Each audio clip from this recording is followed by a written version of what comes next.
Interesting fact. At the Oscars, only 3 films have won the 5 big awards. Best Actor, Best Actress, Best Screenplay, Best Picture, and Best Director. This week's film is one of them. This film is nothing short of terrific. A fantastic blend of the genres of crime, thriller, and horror, and a series of fantastic performances from Anthony Hopkins, Jodie Foster, and Ted Levine. All of them deserve praise. Of course, there have been many portrayals of Hannibal Lecter, and Anthony Hopkins is the best, especially in this film, even if his whole screen time lasts about 16 minutes.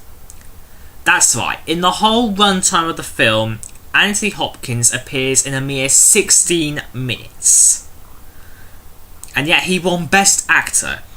That just proves one thing to you. You can appear in exactly every single scene in this film, but it's not the duration of how long you're in a film. It's how scary or fantastic your performance can get.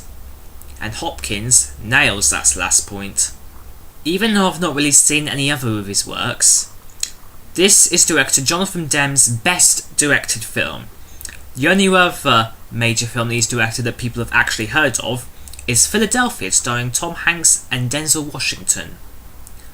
But even so, Silence of the Lambs is by far his best work, and many people will agree.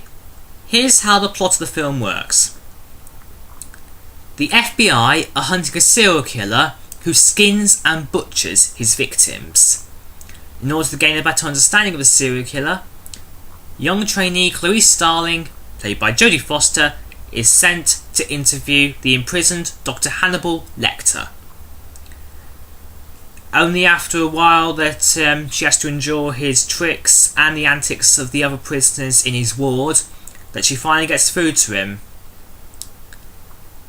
At the same time, the killer, Buffalo Bill, played by Ted Levine, skins another victim and then kidnaps a senator's daughter. With all this coming to head, Lecter must travel via prison plane to the location of where the senator is and possibly Buffalo Bill, and team up with the FBI and Starling in order to stop this killer once and for all. As I say, this film is just terrific. Simply terrific. In a sense, you could also call it psychological, because whilst Lecter agrees to help Starling and the FBI, he also plays a psychological game of cat and mouse with Starling, twisting her mind and making her think other things. And within all this, I've also forgotten, Jodie Foster. She is terrific as Starling. She's already had a series of cracking roles, including playing a underage prostitute in Taxi Driver, alongside Robert De Niro. But here is just a terrific twist. Whilst Foster isn't really southern, you can tell Clarice has a southern accent. And that is... well, her version of accent is brilliant. Far superior than Nicolas Cage in Con Air. You can tell that both Hopkins and Foster deserve their Oscars simply by watching the film and their performances. How they can go to just working as colleagues to Hopkins being all psychological and mental, as his doctor role would suggest.